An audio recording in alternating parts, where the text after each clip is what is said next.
Halo teman-teman, kembali lagi di kompeten.id bersama saya Pak Gulda.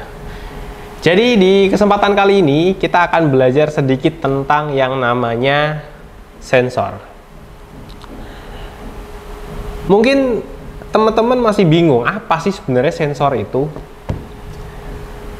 Oke, mungkin teman-teman bisa lihat ilustrasi di video ini. Di sini ada orang lewat, atau mungkin teman-teman pernah ya, kalau teman-teman pergi ke mall, terus tahu-tahu pas teman-teman lagi jalan, pintunya bisa buka sendiri. Terus habis teman-teman lewat, pintunya nutup sendiri. Sekarang pertanyaannya, kenapa pintunya bisa buka sendiri? Dari mana pintunya bisa tahu kalau teman-teman lewat? Oke. Mungkin teman-teman ada yang pernah belajar IPA, mungkin teman-teman ada yang masih ingat ada yang namanya panca indera. Nah, sebenarnya apa sih panca indera itu?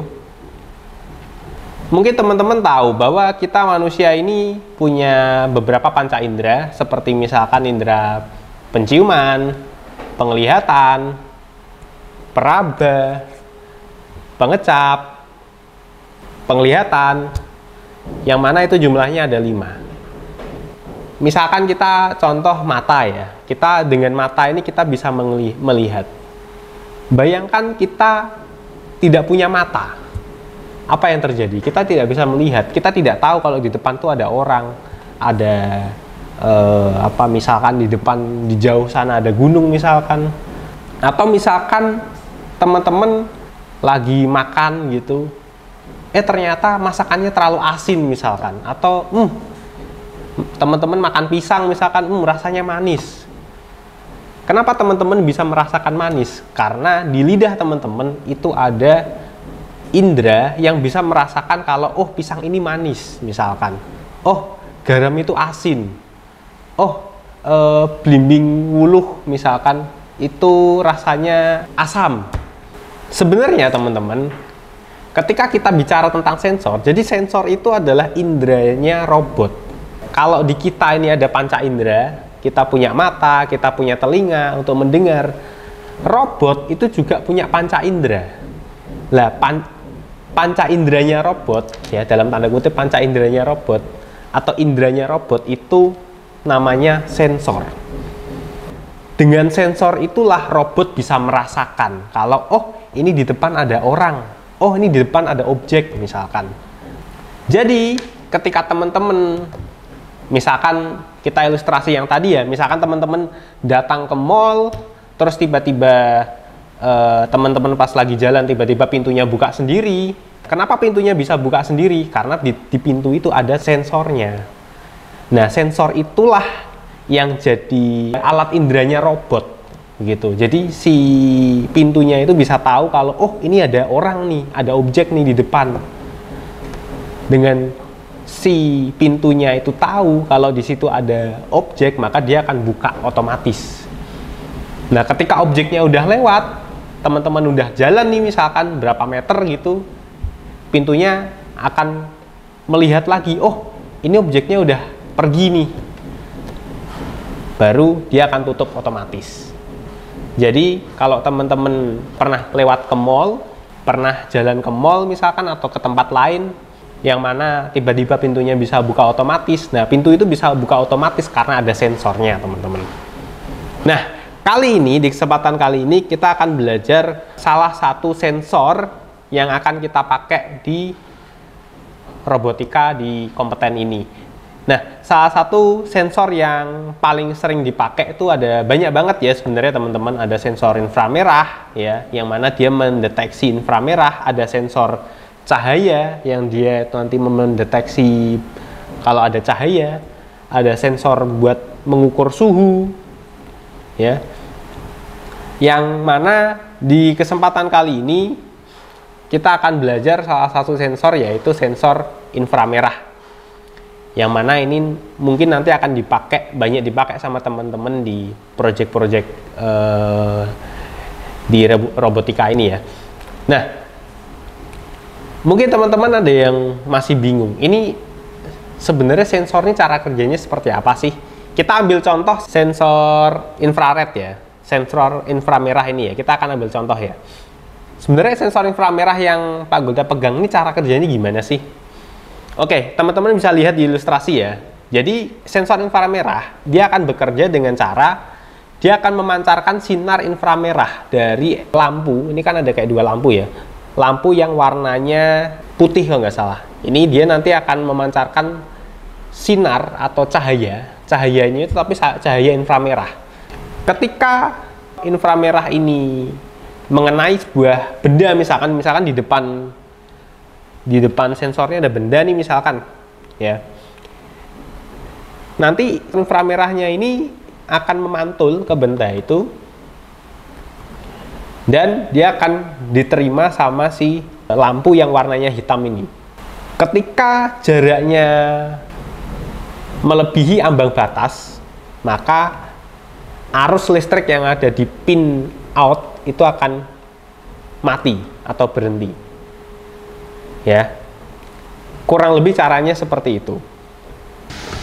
Oke, teman-teman perlu tahu bahwa sensor infrared itu perlu di setting ya.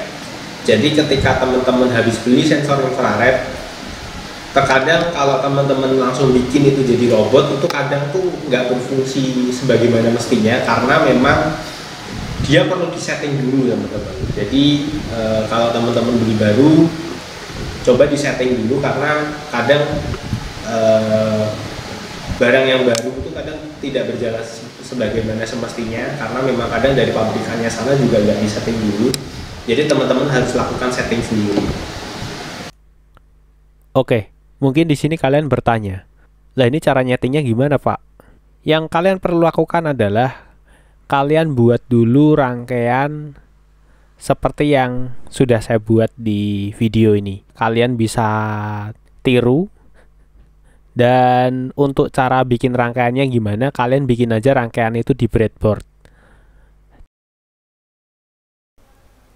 Tujuan kalian membuat rangkaian ini tidak lain tidak bukan adalah untuk memastikan bahwa sensor yang sudah kalian punya atau kalian beli itu tidak ada masalah. Kalau kalian sudah membuat rangkaian ini, idealnya ketika di depan sensor, oh iya, depan sensor itu maksudnya di depan dua lampu yang warnanya hitam dan putih itu ya. Ketika di depan lampu hitam dan putih itu tidak ada halangan atau tidak ada benda, maka idealnya lampu merah pada rangkaian itu akan hidup.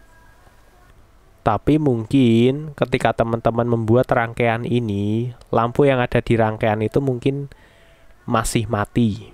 Bisa saja. Kalau lampu pada rangkaian itu masih mati, maka yang teman-teman harus lakukan adalah teman-teman putar bagian potensio yang ada di sensor pakai obeng sampai lampu pada rangkaian itu hidup. Tapi ingat, ketika kalian memutar potensio tersebut dengan obeng, jangan sampai tangan kalian berada di depan lampu yang warnanya hitam dan putih yang terdapat pada sensor inframerah tersebut. Kemudian yang teman-teman harus lakukan terhadap sensor inframerah yang teman-teman punya adalah coba teman-teman dekatkan telapak tangan kalian ke depan dua lampu yang ada di sensor tersebut dengan jarak kurang lebih 1-3 cm lah.